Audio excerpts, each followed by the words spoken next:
Good morning friends, હું અજય ત્રિવેદી અને આજે આપણે ધોરણ 9 વિષય ગણિતમાં પ્રથમ પરીક્ષાની તૈયારી જોઈ રહ્યા છીએ. મિત્રો, પ્રથમ પરીક્ષા આપણી નજીક આવી રહી છે અને આ પ્રથમ પરીક્ષામાં મેથ્સની અંદર તમે સારામાં સારા ગુણ મેળવી શકો એ માટે ગાલા એસાઇનમેન્ટના બધા જ વિભાગોના સોલ્યુશન હું બનાવી રહ્યો છું. મિત્રો, આજે આપણે ચેપ્ટર 3 યામ ભૂમિતિનું ગાલા એસાઇનમેન્ટમાં આપેલા એક્ઝામ્પલના સોલ્યુશન જોઈશું. આ પહેલા આપણે ચેપ્ટર 1 અને 2 વિભાગ B ના દાખલાઓ જોઈ ચૂક્યા છીએ. તો ચાલો શરૂ કરીએ મિત્રો.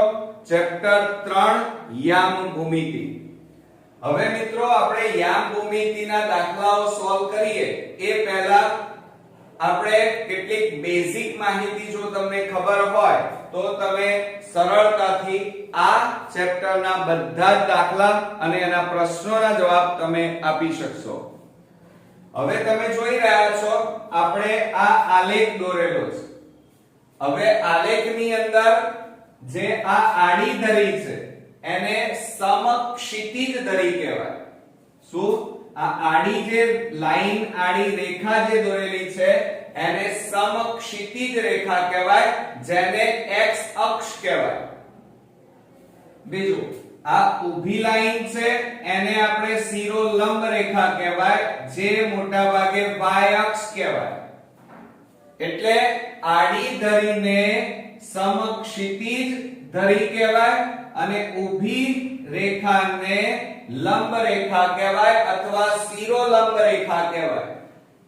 આમ આ સમક્ષિતિજ રેખા અને શિરોલંબ રેખા એકબીજાને જ્યાં છેદે તેને ઉગમ બિંદુ કહેવાય, જેને આપણે 0 અથવા O વડે પણ ઓળખીએ છીએ.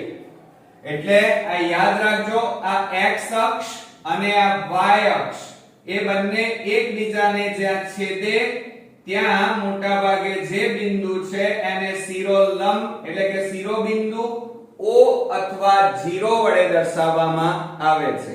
ઓકે. બીજું, તમે જોઈ રહ્યા છો કે આ x અક્ષ અને એટલે કે જમણી બાજુએ હંમેશા x અક્ષ આવે અને ડાબી બાજુએ x ડેશ અક્ષ આવે સમક્ષિતિજ રેખામાં. જ્યારે ઊભી જે શિરોલંબ રેખા છે એમાં ઉપરની બાજુએ y અક્ષ આવશે અને નીચેની બાજુએ y ડેશ અક્ષ આવે.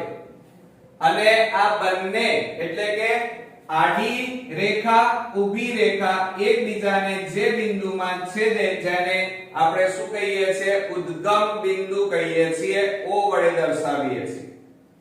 એટલે એનો મતલબ એ થયો કે જમણી બાજુ x અક્ષ, ડાબી બાજુ x ડેશ અક્ષ, ઉપરની બાજુ y અક્ષ અને નીચેની બાજુ y ડેશ અક્ષ આવે.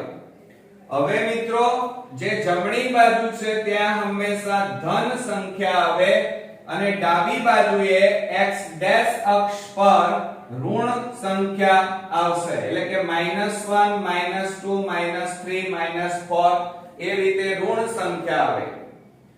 એ જ રીતે ઉપરની બાજુ y અક્ષ છે અને y અક્ષ ઉપર હંમેશા મિત્રો ધન સંખ્યા આવે. કઈ સંખ્યા આવશે?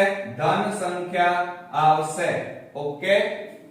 જ્યારે તમે નીચેની બાજુએ જાઓ તો અહીંયા -1 -2 -3 એટલે કે ઋણ સંખ્યા આવશે. બરોબર? તો ધ્યાન આપજો મિત્રો કે હંમેશા આ જે y અક્ષ છે એમાં ઉપરની બાજુએ ધન સંખ્યા અને નીચેની બાજુએ ઋણ સંખ્યા આવશે. x અક્ષ ઉપર ધન અને x ડેશ અક્ષ ઉપર ઋણ સંખ્યા. બીજું, હવે તમે આ આલેખ જોઈ રહ્યા છો એમાં આ ઊભી ધરી અને આડી ધરી એટલે કે આ શિરોલંબ અને આ સમક્ષિતિજ રેખા એકબીજાને છેદે એટલે કુલ 4 ભાગમાં વહેંચાય. એમાં પ્રથમ ખાનું, બીજું ખાનું, ત્રીજું ખાનું અને ચોથું ખાનું એમ 4 ભાગમાં વહેંચાય. આ 4 ખાનાને મિત્રો ચરણ અથવા તો પાદ કહેવાય. શું કહેવાય? ચરણ અથવા પાદ. તો મિત્રો આ પહેલું ખાનું છે એને પ્રથમ ચરણ, આ બીજું ખાનું છે એને દ્વિતીય ચરણ, આ ત્રીજું ખાનું છે એને તૃતીય ચરણ અને આ ચોથું ખાનું છે એને ચતુર્થ ચરણ કહેવાય. હવે બરોબર તમે ધ્યાન આપજો કે આ પ્રથમ ચરણ છે. પ્રથમ ચરણ કોનાથી બન્યો? તો x અક્ષ અને આ y અક્ષ, આ ખૂણો બન્યો. તો એમાં x અક્ષ ઉપર ધન સંખ્યા અને y અક્ષ ઉપર પણ ધન સંખ્યા આવે એટલે પ્લસ પ્લસ સંખ્યા હોય. પ્લસ પ્લસ એટલે દાખલા તરીકે 2 3, તો આ બંને ધન ધન, આ x કહેવાય, આ y કહેવાય. તો એનો મતલબ એ થયો કે બંને અક્ષ ઉપર બરોબર ધન સંખ્યા છે અને ધન સંખ્યા હોય બંને x અને y, તો એ પ્રથમ ચરણમાં આવે. ઓકે, એટલે પ્રથમ ચરણમાં ધન ધન પ્લસ પ્લસ સંખ્યા આવશે. હવે આપણે બીજું ચરણ લઈએ. બીજા ચરણમાં તમે જુઓ x અને y, તો x ડેશ અક્ષ ઉપર કઈ સંખ્યા છે? ઋણ સંખ્યા, એટલે અહીંયા શું આવે? માઈનસ. અને y અક્ષ ઉપર કઈ સંખ્યા છે? ધન, એટલે પ્લસ આવે. આમ દ્વિતીય ચરણમાં માઈનસ અને પ્લસ સંખ્યા આવે. દાખલા તરીકે -3 અને 2 હોય આ રીતે, તો આ x કહેવાય, આ y કહેવાય. એટલે એનો મતલબ એ થયો કે આ માઈનસ અને પ્લસ સંખ્યા છે. તો માઈનસ પ્લસ હોય તો આ સંખ્યા દ્વિતીય ચરણમાં આવે અને જો પ્લસ પ્લસ હોય તો એ પ્રથમ ચરણમાં આવે. ત્યાર પછી તૃતીય ચરણ એટલે કે ત્રીજું ખાનું એ x ડેશ અક્ષ ઉપર ઋણ, જોજો x ડેશ અને y ડેશ થી બને છે બરોબર. તો x ડેશ અક્ષ ઉપર માઈનસ અને y ડેશ ઉપર પણ ઋણ સંખ્યા જોવા મળે છે. એટલે જો તમારે આ રીતે કોઈ સંખ્યા હોય -4 -7, તો બંને માઈનસ છે. x અને y બંને યામ તમારા કેવા છે? માઈનસ છે, માટે તૃતીય ચરણમાં આવે. ઓકે, હવે આપણે ચોથા ખાનાની વાત કરીએ. ચોથા ખાનામાં જુઓ તો આપણે x અને y ડેશ આવે અને x અક્ષ ઉપર ધન સંખ્યા અને y ડેશ અક્ષ ઉપર ઋણ સંખ્યા આવે. એટલે જો પ્લસ માઈનસ હોય એટલે કે દાખલા તરીકે 7 -4 હોય તો આ ધન સંખ્યા, આ ઋણ સંખ્યા, તો આ સંખ્યા કયા ચરણમાં આવે? ચતુર્થ ચરણમાં આવે. ઓકે, તો મિત્રો આ તમારે યાદ રાખવાનું છે. લખીને યાદ રાખી લો 4-5 વાર. જો અહીંયા મેં અહીંયા લખ્યું છે કે પ્રથમ ચરણમાં કઈ સંખ્યા આવે? તો બંને પ્લસ હોય તો પ્રથમ ચરણમાં આવે. દ્વિતીય ચરણમાં માઈનસ પ્લસ આવે. તૃતીય ચરણમાં બંને માઈનસ હોય તો તૃતીય ચરણમાં આવે અને ચતુર્થ ચરણમાં પ્લસ માઈનસ હોય તો એ ચતુર્થ ચરણમાં સંખ્યા આવે. હવે દાખલા તરીકે હું એક ઉદાહરણ આપું તમને. દાખલા તરીકે તમને એમ કીધું છે કે 7 અને 6, તો બંને સંખ્યાઓ કેવી છે? પ્લસ. એટલે કે x અક્ષ ઉપર પણ પ્લસ અને અહીંયા y પણ પ્લસ છે અને બંને પ્લસ પ્લસ એટલે કે ધન સંખ્યાઓ હોય તો પ્રથમ ચરણમાં આવે. કયા ચરણમાં? પ્રથમ ચરણમાં આ સંખ્યા આવે. દાખલા તરીકે -1 અને એમ કીધું છે 7, તો x અક્ષ ઉપર કઈ સંખ્યા છે? ઋણ અને y ઉપર પ્લસ, એટલે માઈનસ પ્લસ છે. તો માઈનસ પ્લસ ક્યાં છે? સુધી કાઢો. તો માઈનસ પ્લસ એટલે કયું ચરણ આવે? દ્વિતીય, એટલે કે બીજું ચરણ આવશે. ત્યાર પછી એક બીજું ઉદાહરણ લઈએ. -2 -5. જુઓ બંને સંખ્યાઓ કેવી છે? ઋણ સંખ્યાઓ છે. બંને સંખ્યાઓ કેવી છે? માઈનસ. તે કયા ચરણમાં આવે? તો જો આ તૈયાર કરેલું હશે મિત્રો તો તમને ચોક્કસથી આવડી જશે. તો જો અહીંયા બંને માઈનસ હોય તો એ તૃતીય ચરણમાં આવશે આ સંખ્યા. ઓકે, આવડશે ને? હવે ત્યાર પછી આપણે આવું એક ઉદાહરણ લઈએ 3 અને -5. તો જુઓ x આ કહેવાય, આ y કહેવાય, એટલે અહીંયા પ્લસ સંખ્યા છે, અહીંયા માઈનસ સંખ્યા છે, અને જ્યારે પ્લસ માઈનસ આવે તો પ્લસ માઈનસ એ ચતુર્થ ચરણમાં આ સંખ્યા દર્શાવી શકાય. તો મિત્રો આ તમને ખ્યાલ આવી ગયો હશે. ચાલો હવે આલેખની અંદર દાખલા તરીકે આપણે દર્શાવીએ. ચલો 2 1 આ રીતે આપણને આપ્યું છે અને એમ પ્રશ્ન પૂછવામાં આવ્યો છે કે આ કયા ચરણમાં આવશે, x અને y ના યામ એ કયા ચરણમાં આવે. તો જુઓ અહીંયા આ 2 અને આ 1, તો આપણે આ 2 1 થઈ ગયું, આને નામ આપી દઈએ a. તો આ કયા ચરણમાં આવશે, તો આ પ્રથમ ચરણમાં આવે. પ્લસ પ્લસ છે એટલે કયું ચરણ આવે, પ્રથમ ચરણ આવે. ઓકે, ત્યાર પછી આપણને એમ કહેવામાં આવ્યું છે કે 4 અથવા તો તમને એમ કીધું છે -1 અને 2 કીધા છે. ચાલો તો એનો મતલબ એ થયો કે પહેલી સંખ્યા ઋણ અને બીજી સંખ્યા ધન છે. તો -1 આ રહ્યો x ડેશ અક્ષ ઉપર અને 2 એટલે અહીંયા આવશે આ રીતે. આ b અહીંયા નામ આપી દઈએ. તો આ કયું ચરણ છે, બીજું ચરણ, એટલે આ દ્વિતીય ચરણમાં આ સંખ્યા આવે. ઓકે, ત્યાર પછી આપણે -2 લઈએ. ચલો તો આ માઈનસ છે એટલે x અને આ y, તો -2 આ રહ્યા બરોબર, અને ત્યાંથી -2 અહીંયા છે, આમ જાઓ તો આ રીતે અહીંયા આવશે C બિંદુ. ઓકે, તો આ કયું ચરણ છે, તૃતીય ચરણ, માઈનસ માઈનસ છે એટલે ત્રીજા ચરણમાં આવશે.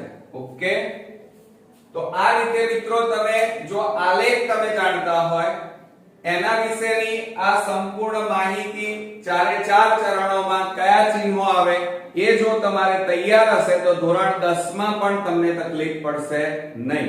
ઓકે, તો ચાલો મિત્રો બીજું એક ખાસ અગત્યનું છે, આ યાદ રાખજો, ધોરણ 10 માં ટૂંકા પ્રશ્નમાં 9મા માં અને 10મા માં કામમાં આવશે કે x અક્ષ પરના બિંદુનો y યામ 0 હોય. x અક્ષ પરના દાખલા તરીકે તમને 2 આપ્યો હોય તો 2 એ શું છે, x અક્ષ કહેવાય, તો એનો y યામ કેટલો હોય, હંમેશા 0 હોય. તો આને દર્શાવો તો અહીંયા દર્શાવવાનું થાય 2, x અક્ષ ઉપર 2 અને y યામ 0 એટલે ત્યાંના ત્યાં જ રહે. ખ્યાલ આવ્યો? એટલે યાદ રાખજો કે x અક્ષ પરના y યામ બિંદુનો y યામ હંમેશા 0 હોય છે. એ જ રીતે તમને એમ કીધું હોય કે y બરાબર 4 અને x બરાબર 0, તો 4 અહીંયા નથી એટલે આપણે અહીંયા 3 લઈ લઈએ, y ઉપર 3, તો y ઉપર આ રહ્યા 3 અને એનો x યામ 0 એટલે આ જ બિંદુ અહીંના અહીં જ રહેશે. એટલે ધ્યાન રાખજો કે y અક્ષ પરના બિંદુનો x યામ હંમેશા 0 હોય છે. યાદ રાખજો, ટૂંકા પ્રશ્નમાં પૂછાશે. ફરીથી રિપીટ કરીએ કે x અક્ષ હોય તો વ્યાયામ 0 હોય અને y અક્ષ પર હોય તો એના યામ x અક્ષના કેવા હોય, 0 હોય. બરોબર, ક્લિયર? આ બંને તૈયાર કરી નાખજો અને આ પણ આ ખાસ તમે તમારી નોટબુકમાં દોરી નાખજો જેથી કરીને તમને કોઈ પણ પ્રશ્નોના જવાબ આ ચેપ્ટરમાં પૂછવામાં આવે તો તમે સરળતાથી લખી શકો. તો હવે આપણે દાખલા તરફ આગળ વધીએ. તમે અહીંયા જુઓ, પહેલો દાખલો પ્રશ્નના જવાબ આપવાના કીધા છે. બિંદુ 0 8 એ યામ સમતલમાં કયા અક્ષ પર હોય છે? સમજો જરા. હવે આપણને બિંદુ 0 8, જોજો આ 0 અને -8 આ કયું છે, આ x અને આ y કહેવાય. બરોબર, તો આ x એટલે 0 અને y -8 એટલે y ડેશ ઉપર નીચે જાય એટલે y ડેશ અક્ષ ઉપર આવે. કયા ઋણ છે ને એટલે કયા અક્ષ ઉપર y ડેશ અક્ષ અથવા y અક્ષ લખીએ તો પણ ચાલે. એટલે અહીંયા પૂછ્યું છે કયા અક્ષ પર હોય છે તો y અક્ષ પર હોય છે. બરોબર.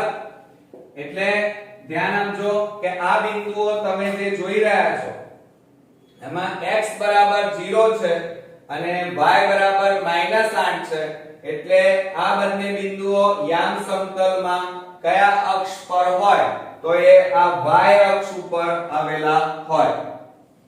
બીજું બિંદુ -2 એ યામ સમતલમાં કયા ચરણનું બિંદુ છે. જુઓ -2 એટલે આ માઈનસ ઋણ સંખ્યા અને આ ધન સંખ્યા માઈનસ પ્લસ આયા તો માઈનસ પ્લસ અહીંયા ક્યાં છે જુઓ રહ્યા માઈનસ પ્લસ ક્યાં છે આ રહ્યા તો એ કયું ચરણ છે દ્વિતીય ચરણ એટલે આપણો અહીંયા જવાબ આવશે દ્વિતીય ચરણ. ઓકે આવડે. ચાલો હવે શું કહે છે નીચેના પ્રશ્નોના જવાબ આપો. યામ સમતલમાં કોઈ પણ બિંદુ દર્શાવવા ઉપયોગમાં લેવાતી સમક્ષિતિજ જુઓ સમક્ષિતિજ એટલે આ આડી ધરી એને સમક્ષિતિજ કહેવાય અને શિરોલંબ એટલે આ ઊભી રેખાને શિરોલંબ કહેવાય. રેખાઓના નામ આપો. તો આ આડી છે એને શું કહેવાય સમક્ષિતિજ રેખાને x અક્ષ કહેવાય. તો આપણે અહીંયા લખીએ જવાબ કરીને સમક્ષિતિજ રેખાને x અક્ષ અને શિરોલંબ રેખાને કઈ શિરોલંબ એટલે આ ઊભી રેખા અને કઈ છે y તો રેખાને y અક્ષ કહે છે. ઓકે આવડશે મિત્રો. છને હવે આ દોર્યા પછી સમજ્યા પછી હવે તમને સરળતાથી આવડી જશે. હવે જુઓ x અક્ષ અને y અક્ષ દ્વારા બનતા સમતલના દરેક ભાગને શું કહે છે. હવે જુઓ આ આડી રેખા એટલે x અક્ષ ઊભી રેખા એટલે y અક્ષ અને એના કારણે કુલ 4 ખાના પડ્યા 4 ટુકડા થયા 1 2 3 અને 4 અને ચારે ટુકડાને શું કહેવાય ચરણ કહેવાય અથવા તો એને પાદ કહેવાય. શું કહેવાય ચરણ અથવા પાદ. એટલે જવાબમાં આવશે ચરણ અથવા તો પાદ કહે છે દરેક ભાગને કહે છે. ઓકે ત્યાર પછી ચોથા નંબરમાં -2 4 3 -1 1 2 -3 -5 બિંદુઓ કયા ચરણમાં આવેલા છે તે જણાવો. ચલો હવે આ આલેખ આપણી પાસે છે એટલે હવે આ બિંદુઓ કયા ચરણમાં છે એ તમે સરળતાથી કહી શકશો. ચાલો પહેલું જોઈએ તો પહેલામાં માઈનસ અને પ્લસ છે એટલે કે પહેલી સંખ્યા પહેલો યામ માઈનસ અને બીજો યામ y ઉપર પ્લસ છે અને જ્યારે માઈનસ પ્લસ હોય ત્યારે કયું ચરણ આવે જો અહીંયા માઈનસ પ્લસ હોય તો દ્વિતીય ચરણ આવે. ઓકે દ્વિતીય ચરણ અથવા પાદ કહેવાય. હવે બીજામાં જોઈએ 3 અને -1 3 એટલે x અક્ષ ઉપર ધન સંખ્યા અને y અક્ષ ઉપર ઋણ સંખ્યા પ્લસ માઈનસ આવ્યા. હવે શોધી કાઢો પ્લસ માઈનસ ક્યાં છે આ રહ્યા તો એ કયું ચરણ છે ચતુર્થ ચરણ. કયું ચરણ ચતુર્થ ચરણ. ત્યાર પછી 1 અને 2 એટલે x અક્ષ ઉપર અહીંયા જુઓ x અક્ષ ઉપર ધન સંખ્યા અને y અક્ષ ઉપર પણ ધન સંખ્યા અને જ્યારે પ્લસ પ્લસ હોય તો કયું ચરણ આવશે પ્રથમ ચરણ આવે.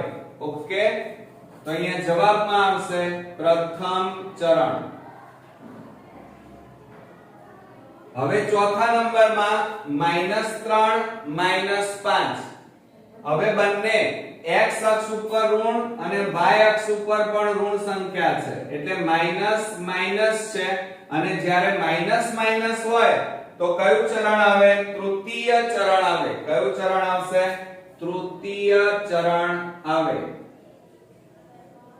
ઓકે, તો આ રીતે જો તમે તૈયારી કરેલી હશે તો આવા કોઈ પણ પ્રશ્નોના જવાબ આપણે સરળતાથી લખી શકીએ. અને પરીક્ષાની અંદર તમારે રફ કામમાં આ રીતે આલેખ દોરી દેવાનો જેથી કરીને તમે કોઈ પણ પ્રશ્નો આપણી પરીક્ષામાં પૂછાય તો લખી શકાય. હવે 5મા નંબરમાં જુઓ, y અક્ષ પર આવેલા બિંદુનો કયો યામ શૂન્ય હોય છે? જોજો y અક્ષ, તો અહીંયા જો અમે યાદ રાખોમાં લખાયું હમણાં y અક્ષ પરના બિંદુનો કયો યામ શૂન્ય હોય? તો મિત્રો x યામ શૂન્ય હોય. ફરીથી યાદ રાખજો, શું y અક્ષ પરના બિંદુનો કયો યામ? x યામ.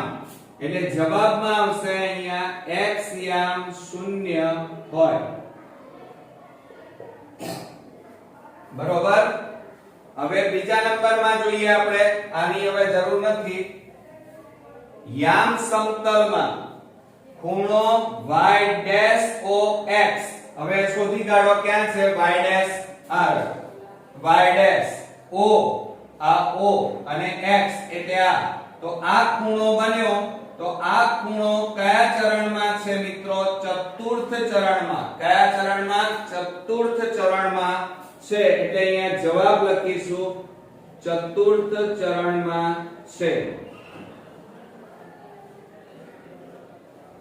આવડશે ને? તો આ રીતે y ડેશ o x. હવે આની જગ્યાએ તમને બીજું પૂછ્યું હોય કદાચ તો x ડેશ o y, તો એ કયું ચરણ કહેવાય? દ્વિતીય. x dash o y dash તો તૃતીય ચરણ. y o x એટલે પ્રથમ ચરણ કહેવાય. ઓકે મિત્રો, તો હવે આપણે દાખલા જોઈએ. હવે મિત્રો આપણે નેક્સ્ટ એક્ઝામ્પલ જોઈએ. બિંદુઓ 5 -3 અને 5 8 વચ્ચેનું અંતર શોધો. હવે આપણને આ રીતે 5 -3 અને 5 8 આ રીતે યામ બિંદુઓ આપેલા છે. તો હવે આની ગણતરી કેવી રીતે કરશો? તો આ બિંદુઓને આપણે a બરાબર a લઈ લઈએ, 5 -3 લઈએ, અને b બરાબર એટલે કે b ના યામ 5 8 લઈએ. ઓકે, આને x1 y1 અને x2 y2 વડે દર્શાવીએ. ઓકે, હવે મિત્રો આપણે અંતર શોધવાનું છે. ડિસ્ટન્સ એટલે અંતર. તો હવે આપણે શું કરીશું? તમે અહીંયા જુઓ, x1 અને x2 આ બંનેના યામ જુઓ તમે કેવા છે? બંને સરખા. અને જ્યારે બંને x1 અને x2 સરખા હોય તો એના વડે આપણે અંતર ન શોધી શકીએ. તો એવા સમયે આપણે અંતર શોધવા માટે આપણે y નો ઉપયોગ કરીશું, એટલે કે y ના યામનો ઉપયોગ કરીશું. હવે y યામના અહીંયા y1 બરાબર -3 અને y2 બરાબર કેટલા આપ્યા છે? 8. તો માનાંકમાં અંતર શોધવા માટે માનાંકમાં y1 y2 આ રીતે લખવાનું. શું લખવાનું? અંતર એટલે ડિસ્ટન્સ બરાબર y1 y2. હવે y1 ની કિંમતો મૂકો તો y1 બરાબર -3 છે અને ઓછા y2 બરાબર 8. તો બરાબર માઈનસ માઈનસ પ્લસ એટલે 3 ના 8 11. મોટી સંખ્યા આગળ માઈનસ એટલે માનાંકમાં કેટલા આવ્યા? -11. તો એનો જવાબ કેટલો થાય? જ્યારે કોઈ પણ માઈનસ સંખ્યા માનાંકની બહાર નીકળે એટલે ધન થઈ જાય એટલે આપણો જવાબ કેટલો આવે? 11. એટલે હંમેશા અંતર ધન હોય, ઋણ કદાપી હોય નહીં. હવે આની જગ્યાએ મિત્રો આપણે થોડી રકમ બદલીને હું તમને શીખવાડું કે દાખલા તરીકે A બિંદુના યામ -3 અને 7 આપ્યા છે, બરોબર, અને B ના યામ આપણને આપ્યા છે ચલો 9 અને 7 આપ્યા છે, અને અંતર શોધવાનું કીધું છે. તો અહીંયા તમે બરોબર જુઓ, x અને આ x1 y1, આ x2 અને y2.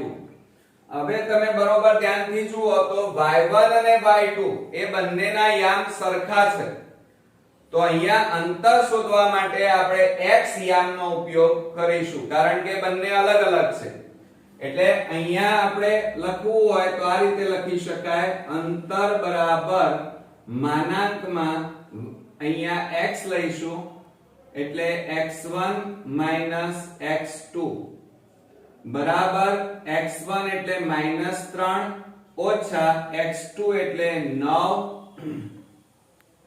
માઈનસ માઈનસ પ્લસ એટલે 9 ને 3 12, મોટી સંખ્યા આગળ માઈનસ એટલે માનાંકમાં -12 જવાબ આવે. પણ માનાંકની 12 જ્યારે કાઢીએ ત્યારે એ માઈનસ ચિહ્ન નીકળી જાય એટલે અહીંયા જવાબ આપણો આવશે 12. એટલે અંતર બરાબર કેટલો આવ્યો? 12. એટલે આ રીતે આપણે અંતર મિત્રો શોધી શકીએ. અંતર હંમેશા ધન જ આવે, યાદ રાખજો, કદાપી ઋણ ના આવે. ઓકે, હવે આપણે નેક્સ્ટ એક્ઝામ્પલ ગણીએ. જુઓ, જો a બરાબર 2, b બરાબર -3, c બરાબર -2 અને d બરાબર -5 હોય તો AB CD એ કયા ચરણનું બિંદુ છે? ચરણનું બિંદુ કીધું છે. હવે મિત્રો આ દાખલો આપણે ભૂસી નાખીએ, સ્ક્રીનશોટ પાડતા રહેવાનું એટલે તમારે લખવામાં વાંધો ના આવે, કારણ કે હવે મારી પાસે જગ્યા નથી એટલે થોડું ભૂસી નાખવું પડશે. હવે જો આપણને અહીંયા આપેલી છે કિંમતો, આપણે પહેલા લખી કાઢીએ પાંચમા દાખલામાં કે a બરાબર 2, b બરાબર -3, પછી c બરાબર -2 અને d બરાબર -5 આપણને આપેલા છે. અને આપણને શોધવાનું શું કીધું છે? AB અને CD ની કિંમત અહીંયા, એટલે કે આ x અને y શોધવાના છે, યામ શોધવાના છે. તો કૌંસમાં હવે તમારે શું કરવાનું મિત્રો? આ AB એટલે x યામ અને CD એટલે y યામ શોધવાના છે. તો તમારે a અને b ની કિંમત મૂકીએ. a ની કિંમત આપણને આપી છે 2 ગુણ્યા b એટલે -3 અલ્પવિરામ c એટલે -2 ગુણ્યા d એટલે -5 કૌંસ પૂરો. હવે બરોબર જોજો, હવે શું કરીશું? આ બેનો ગુણાકાર કરીએ, -6, આ બેનો ગુણાકાર માઈનસ માઈનસ પ્લસ એટલે પ્લસ આવશે 2 5 10, એટલે આપણો x યામ આવ્યો -6 અને y યામ આવ્યા 10.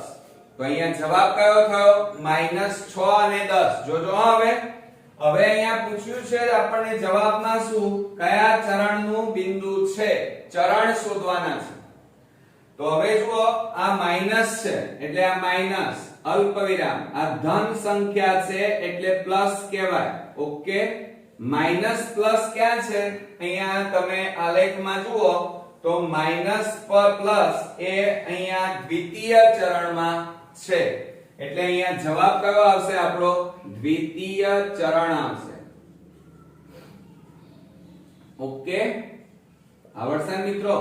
પણ મેં તમને શું કીધું કે આ ચરણ, એના ચિહ્નો અને તે ઉપરાંત x અક્ષ પરના બિંદુનો y યામ 0 અને y અક્ષ પરના બિંદુનો x યામ 0, આ 5 વાર લખી અને તૈયાર કરશો તો આ બધા પ્રશ્નોના જવાબ આ ચેપ્ટરના તમને આવડી જશે. હવે આ ચેપ્ટરનો લાસ્ટ એક્ઝામ્પલ જોઈએ મિત્રો. આપણે આને પાછું બગાડવું પડશે. ચાલો લાસ્ટ એક્ઝામ્પલ, અને એમાં આપણે રકમ પહેલા જોઈ લઈએ. તો જુઓ અહીંયા મિત્રો, જો 2a 5 3b 2 અને a 11 અને b 14 એક જ બિંદુના યામ હોય તો a અને b શોધો. હવે આપણને સાતમા દાખલાની અંદર જે આપેલું છે એ આપણે પહેલા લખીએ. શું આપ્યું છે? 2a 5 અને 3b 2 અને બીજા કૌંસમાં a 11 અને b 14. આ રીતે આપણને રકમ આપી છે. તો બરોબર ધ્યાન આપજો મિત્રો. અહીંયા તમારી પાસે આ x યામ કહેવાય, આ y યામ કહેવાય. આની અંદર આ x યામ અને આ છે y યામ છે.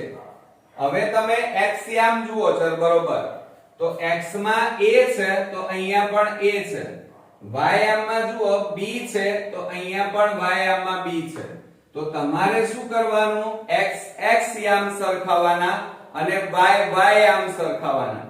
એટલે કે આ x1 આ y1, x2 અને આ શું કહેવાય? y2. હવે આપણે એમને સરખાવીએ તો x સરખાવો તો શું લખાય? x1 બરાબર x2. હવે આની કિંમતો મૂકો. x1 એટલે કેટલા છે? 2a 5 બરાબર x2 એટલે અહીંયા જુઓ a 11 માટે 2a આ +11 a ને આ બાજુ લાવો -a અને બરાબર 11 +5 ને આ બાજુ લઈ જાઓ -5 માટે આ બંનેની બાદબાકી કરો તો 2a a એટલે કેટલા વધે? 1 a વધે એટલે a લખવાના અને 11 માંથી 5 જાય તો કેટલા રહ્યા મિત્રો? 6. એટલે a બરાબર કેટલા આવ્યા? 6 કિંમત આપણી આવી ગઈ. બરોબર. હવે આપણે આગળ ગણીએ. આ x ના આવ્યા એટલે a ની કિંમત કેટલી આવી? 6. હવે આપણે y1 અને y2 ને સરખાવીએ એટલે આપણને b મળી જાય. તો y1 બરાબર y2 એટલે 3b 2 બરાબર y2 એટલે b 14. ચાલો માટે અહીંયા 3b આ b ને આ બાજુ લાવો -b બરાબર 14 આ +2 છે પેલી બાજુ લઈ જાઓ -2 માટે બાદબાકી કરો. 3 માંથી 1 જાય તો કેટલા આવે? 2b અને બરાબર 14 માંથી 2 જાય તો કેટલા વધે? 12 માટે હવે જુઓ આ બે ગુણાકારમાં છે, આ બાજુ લઈ જાઓ. બરોબર ધ્યાન આપજો મિત્રો. હવે આ બે ને આ બાજુ લઈ જઈએ તો ભાગાકારમાં જશે તો 12 ભાગ્યા 2 માટે b બરાબર છેદ ઉડાડી દો 2 6 12 તો b બરાબર કેટલા આવે કહેવાય? 6. થઈ ગયો છે ને? એકદમ ઈઝી દાખલો. એટલે અહીંયા જવાબ કરીને આપણે આન્સર લખીએ. આપણને જે માંગ્યું છે એ લખી કાઢીએ. શું માંગ્યું છે? જુઓ અહીંયા કે a અને b ની કિંમત શોધો. તો અહીંયા જવાબ કરીને લખીશું કે a ની કિંમત 6 અને b ની કિંમત કેટલી થશે?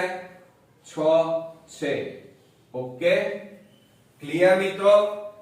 તો આ રીતે આપણું વિભાગ બી ગાલા એસાઇનમેન્ટ ચેપ્ટર 3 અહીંયા પૂરું થાય છે. નેક્સ્ટ વિડિયોમાં મિત્રો આપણે ચેપ્ટર 4 સાથે પાછા ફરી મળીશું. ત્યાં સુધી ચેપ્ટર 1 2 અને 3 ના બધા જ એક્ઝામ્પલ તમારે ગણવાના છે નોટબુકમાં. ઓકે, જેથી કરીને તમને બધા જ એક્ઝામ્પલ આવડી જાય. તો ફરી મળીએ. ત્યાં સુધી ગુડ નાઈટ મિત્રો.